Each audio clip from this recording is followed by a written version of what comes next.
రక్షకుడును మన ప్రభునైన యేసుక్రీస్తు నామంలో మీ అందరికీ హృదయపూర్వక వందనములు. ఈరోజు దేవుని వాగ్దానము కొలస్సీలకు రాసినటువంటి పత్రిక 3వ అధ్యాయము 16వ వచనము.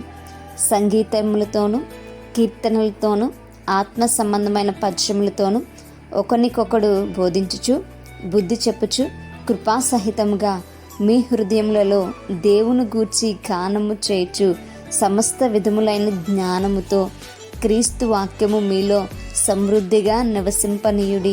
హల్లెలూయా. ఇక్కడ కనుక మనం చూస్తే ఆత్మీయులు ఎట్టి రీతిగా జీవించాలి అనేటువంటి మాటలు ఇక్కడ మనకు రాయబడి ఉన్నాయి. అనగా దేవుని యొక్క బిడ్డలు ఏ విధంగా జీవించాలి అనేటువంటి మాటలు రాయబడి ఉన్నాయి. సంగీతములతోనూ కీర్తనలతోనూ ఆత్మ సంబంధమైన పద్యములతోనూ. మరి ఇక్కడ మనం చూస్తే మనము దేవుణ్ణి కీర్తించేటువంటి వారముగా ఉండాలి. మనము దేవునికి కృతజ్ఞతాస్తులు చెల్లించేటువంటి వారముగా ఉండాలి. మనం దేవుణ్ణి ఘనపరిచేటువంటి బిడ్డలముగా ఉండాలి. మనము దేవునికి ఇష్టమైనటువంటి మరి పాటలు పాడేటువంటి వారముగా ఉండాలి. ఆత్మ సంబంధమైన పద్యాలు పాడాలన్నారు, కానీ సినిమా పాటలు కానీ లేదా అల్లరి పాటలు కానీ పోకిరీ పాటలు కానీ మనం పాడడానికి వీలు లేదు. ఈరోజు క్రైస్తువులు మనం చెప్పుకుంటున్నటువంటి వారు అనేక మంది వారి నోటితో దేవుని స్తుతించడానికి బదులుగా మరి దేవుని స్తుతిస్తూ ఒకసారి మరి ఈ లోక సంబంధమైనటువంటి పాటలు అల్లరితో కూడినటువంటి పాటలు పాడుతూ ఉంటారు. అది ఎంత అవమానకరం కదా దేవునికి. మరి ఇతరులు అది చేసి మనము అది చేస్తే మరి వారికి మనకి తేడా ఏముంది? కాబట్టి మనము మన నోటి ద్వారా దేవుణ్ణి ఘనపరిచే పాటలు పాడాలి, కానీ మరి లోకాసారమైనటువంటి పాటలు, ఎన్నో బూతులతో కూడినటువంటి పాటలు మాత్రం కూడా మనం పాడేటువంటి వారముగా ఉండకూడదు.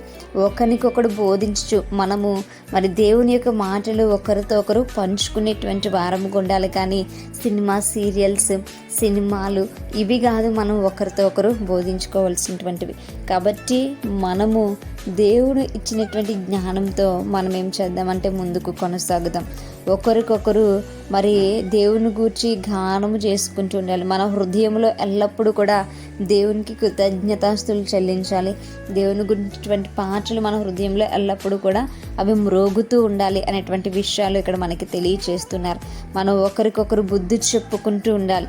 మరి ఎవరైనా తప్పిదము చేస్తున్నప్పుడు మనం వారికి ఇలా చేయకూడదు, ఇది దేవునికి ఇష్టం కాదు, ఇలా నడుచుకోవాలని చెప్పి మనం ఒకరితో ఒకరు సమాధానంగా మనం ఉండాలి అనేటువంటి విషయాన్ని మనం జ్ఞాపకం చేసుకుందాం. అదేవిధంగా మనం సమస్త విధములైన జ్ఞానంతో మనము అన్ని విషయాల్లో జ్ఞానము కలిగి ఉండాలి. అనగా మరి మనం ఏది చదవాలి, ఏది చదవకూడదు, మనం ఏది మాట్లాడాలి, ఏం మాట్లాడకూడదు, ఏం వినాలి, ఏం వినకూడదు, ఇలా ప్రతి దాని విషయంలో కూడా మనం జ్ఞానం కలగాలి. ముఖ్యంగా వాక్యము విషయంలో మనం జ్ఞానం కలగాలి. దేవుడు ఉన్నాడు, ఆయన మనం నమ్ముచున్నటువంటి వాడు, మనం విశ్వసించినటువంటి ఆయన నమ్మదగినటువంటి వాడు, ఆయన మరలా రాబోతూ ఉన్నాడు అనేటువంటి జ్ఞానం మనకు కలిగి ఉండాలి. వాక్యం అనేటువంటి జ్ఞానము మనలో సమృద్ధిగా మనం నింపుకుని మనం జీవించేటువంటి వారము ఉండాలి. వాక్యం అనే జ్ఞానము లేకపోతే, క్రీస్తు అనే వాక్యము మనలో లేకపోతే మనం సమృద్ధిగా ఉండలేం. గనుక ఆయనను మనలో ఉంచుకుని మనము ముందుకు కొనసాగాలి.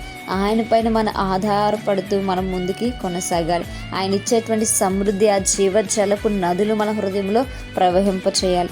అటువంటి బిడలుగా మనం ఉండాలి. అంతేగాని వ్యర్థమైనటువంటి దాని వైపు మనం మాత్రం కూడా వెళ్ళడానికి ఇష్టం లేదు అనేటువంటి మాటలు ఇక్కడ తెలియచేస్తున్నారు. మరి ఈ విధముగా మనం జీవించుదాం. అటువంటి కృప దేవుడు మనకు దయచేయనుగాక. ప్రార్థించుకుందాం.